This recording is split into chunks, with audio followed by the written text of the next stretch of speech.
Aujourd'hui, j'ai invité Nathalie Craé. Oui, bonjour. Bonjour. Bonjour Patricia. Nathalie est une femme en transition qui aide les femmes à opérer leur transition d'une manière particulière. C'est principalement des femmes, hein, Nathalie? Oui, principalement. Oui, voilà. J'ai aussi quelques hommes. Bon. Oui. Ah, c'est bien. Je pourrais y venir. Bien sûr, oui. Bien sûr, oui. Donc, tu aides les personnes en intervenant à la maison pour pratiquer un métier qui s'appelle le home organizing, mais tu me dis que les gens n'aiment pas ce mot-là, le mot anglais. Oui, souvent ils sont un petit peu réfractaires à l'anglais, donc je préfère dire que je suis accompagnatrice ou coach en rangement et organisation personnelle. Oui.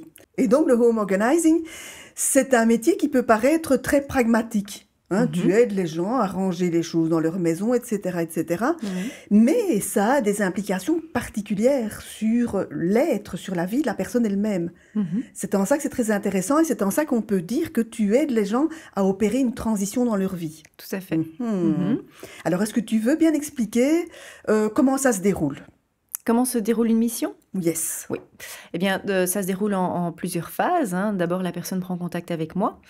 Généralement, c'est par téléphone ou par mail. On finit toujours par se téléphoner pour s'entendre de vive voix. Et j'écoute d'abord beaucoup. J'écoute la personne, j'écoute sa problématique, j'écoute ce qu'elle a envie de changer chez elle, parce que c'est toujours, voilà, ça se passe comme ça pour l'instant, j'en peux plus, j'ai envie de changer, ça ne peut pas continuer comme ça. Et puis après, je fais une visite, ce que j'appelle une visite diagnostique, un petit peu. Hein. Je suis un peu le Dr House, mais un peu plus sympa. Oh, c'est marrant, ça.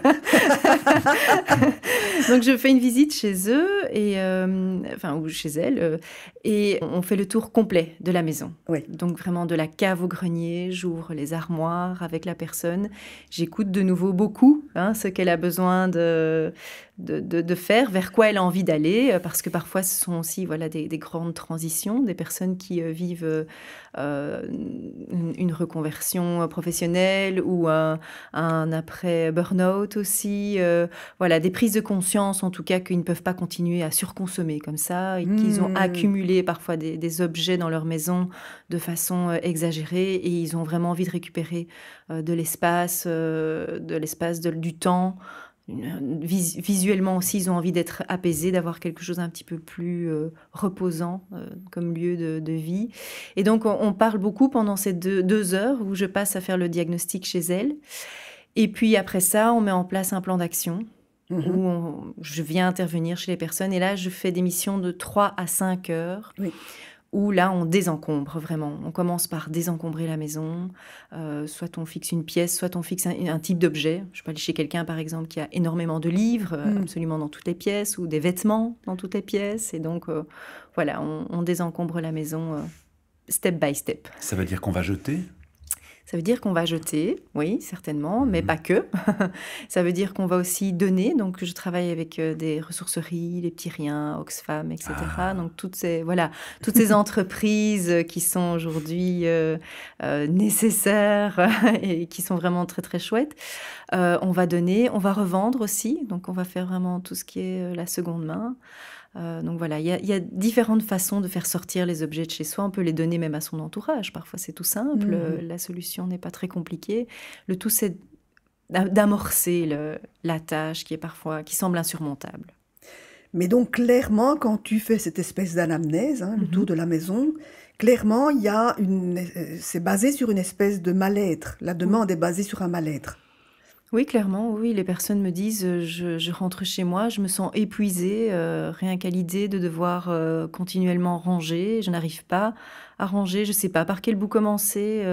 J'ai l'impression que je range et quand je me retourne 5 minutes après, c'est nouveau le bazar. Et c'est souvent vrai. C'est souvent vrai, oui, bien sûr. Et donc souvent, les personnes ont une mauvaise conception du rangement.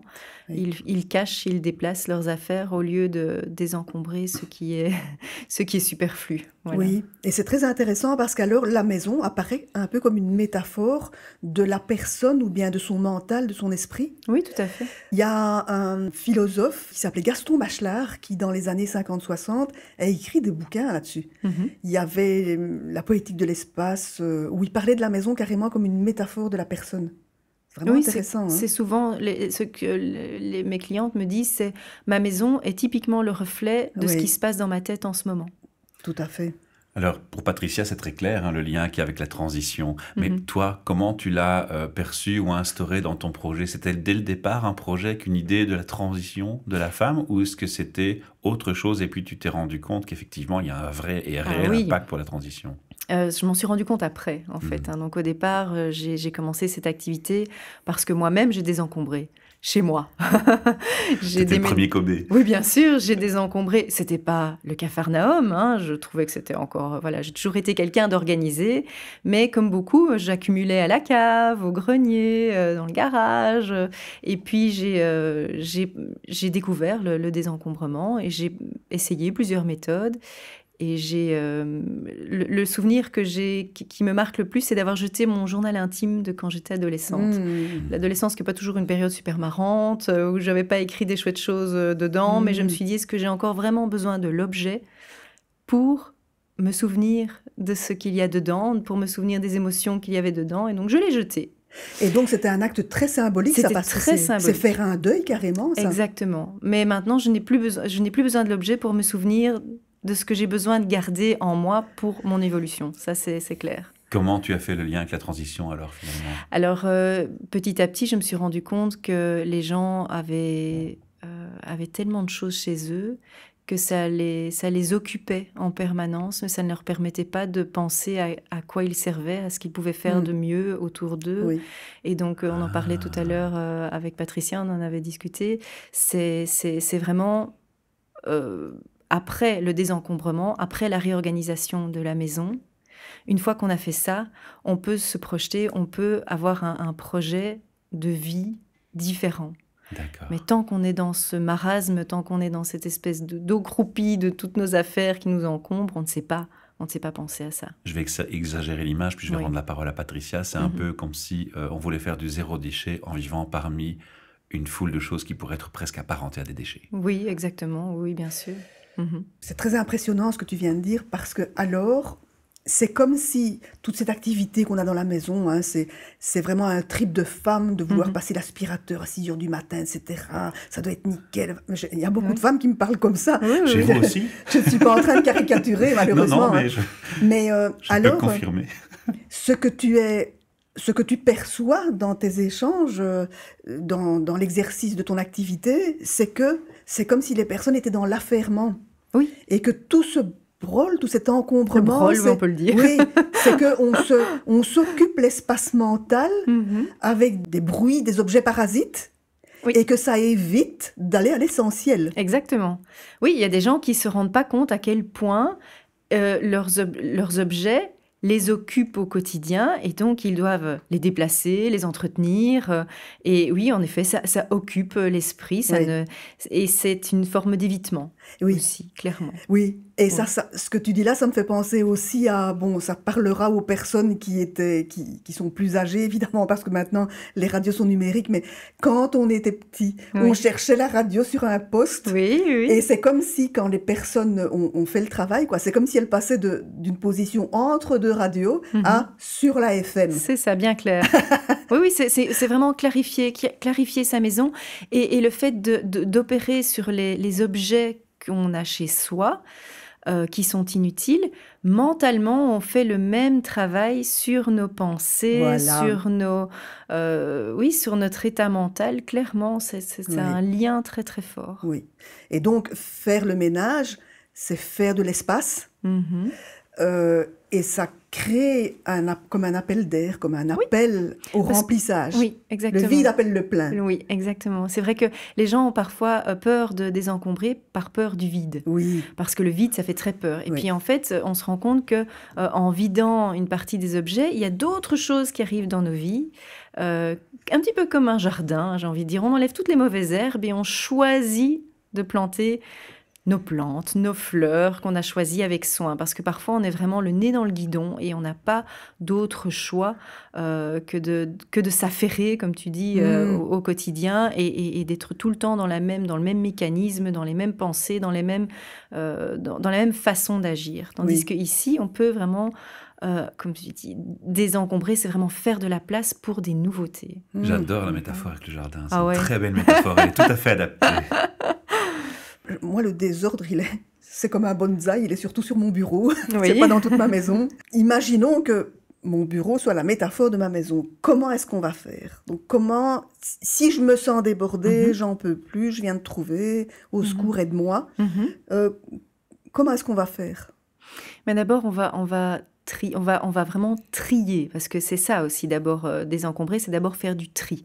Donc, on va prendre chaque objet et prendre une décision pour chaque objet. Parce que le désordre, finalement, c'est quoi? C'est toutes des décisions qu'on n'a pas prises. Ce sont des choix. Ce sont des choix. Et c'est vrai que souvent, quand on se met à ranger chez soi, on se dit « Ok, je vais décider 2-3 trucs », on s'arrête très vite. Enfin, les personnes, en tout cas, qui décident de le faire s'arrêtent très vite parce qu'elles sont vite découragées par l'ampleur de la tâche. Tandis que ce que moi, je vais faire, c'est qu'on va bloquer justement un certain temps. On va prendre ce temps. Donc, les personnes seront un petit peu obligées de se dire, ben voilà, j'ai 3 heures devant moi pour ne faire que du rangement, que du tri, que voilà, de prendre des décisions. C'est parfois un peu fatigant, mais comme je suis là à côté, ben justement, j'encourage ce tri. Et on va vraiment... trier nos objets les uns après les autres et n'en laisser aucun de côté. Vraiment prendre une décision et aller jusqu'au bout de la démarche pour chaque chose. Oui. C'est quoi le frein bloquant? Parce que j'imagine qu'à un moment donné, tu fais un choix. Tu dis, voilà, moi j'ai ceci devant moi.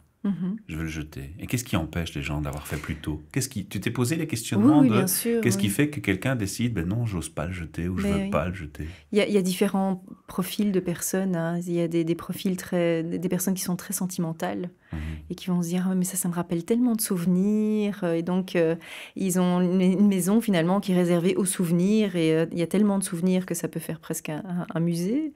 Et parfois, c'est peut-être pas nécessaire de garder ces objets-là. On peut dire aux personnes, mais voilà, ton cœur est là, ta mémoire est là, c'est bien assez grand, c'est plus grand que tes armoires. Mais il t'est déjà arrivé d'avoir quelqu'un qui te dit, oui, mais moi je sais pas comment je peux m'en débarrasser, ni où le mettre, ou bien dans sûr. quelle bien catégorie, sûr. quel canal me débarrasser de l'objet?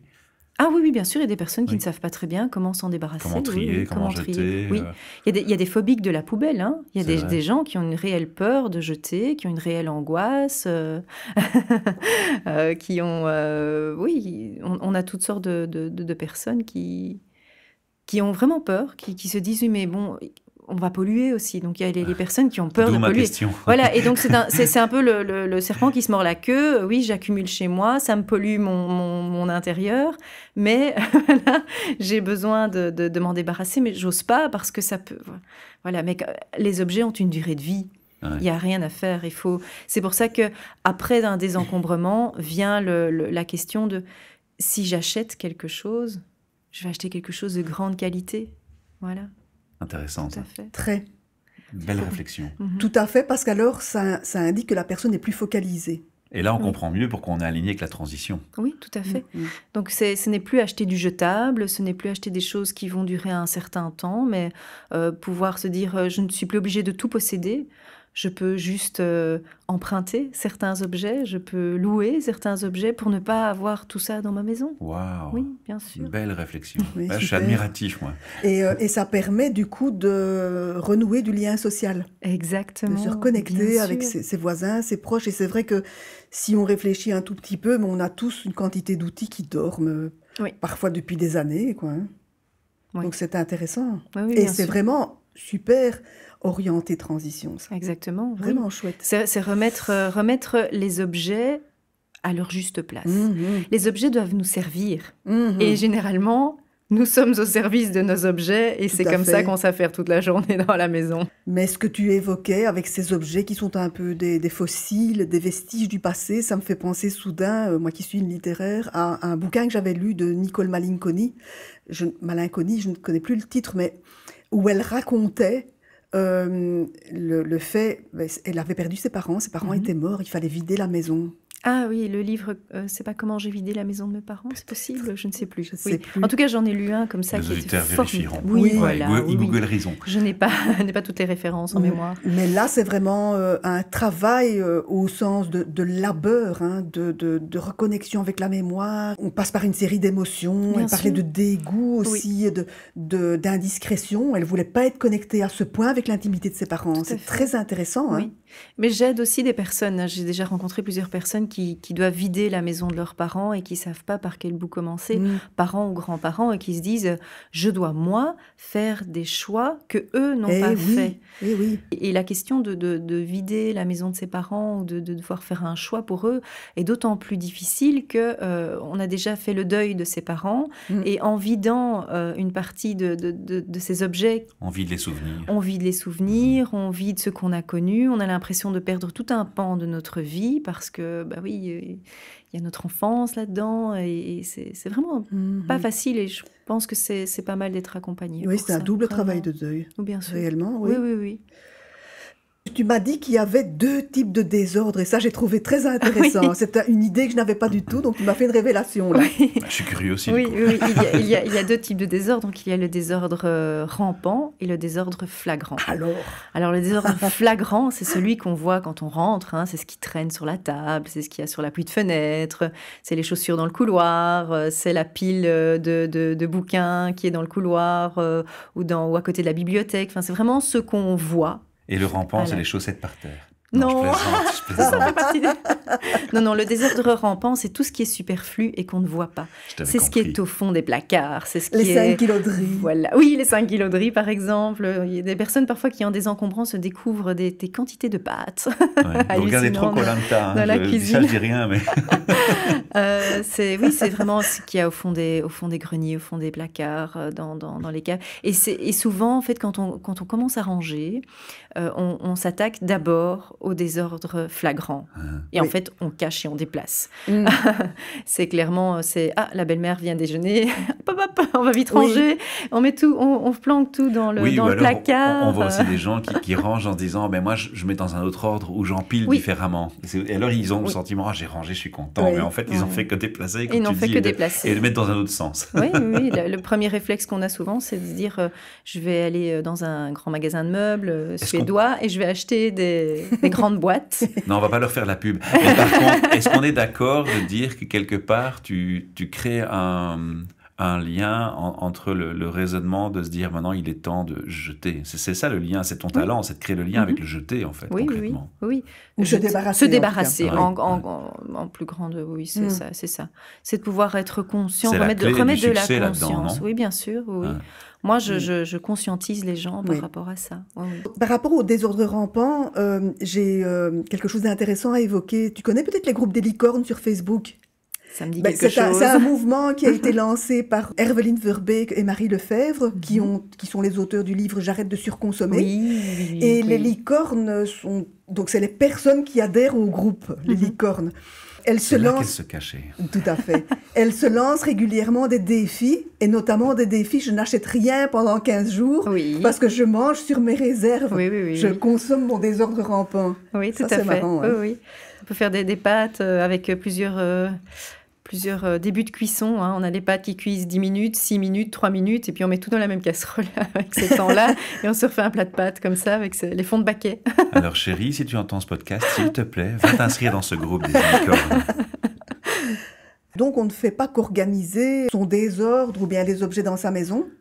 Tu m'as parlé aussi d'un type d'organisation que tu avais avec tes garçons. Tu as 2 enfants et ce sont 2 garçons. Et j'aimerais bien que tu racontes l'histoire du jour où tu étais en retard et vous vous êtes téléphoné parce que ton fils avait faim.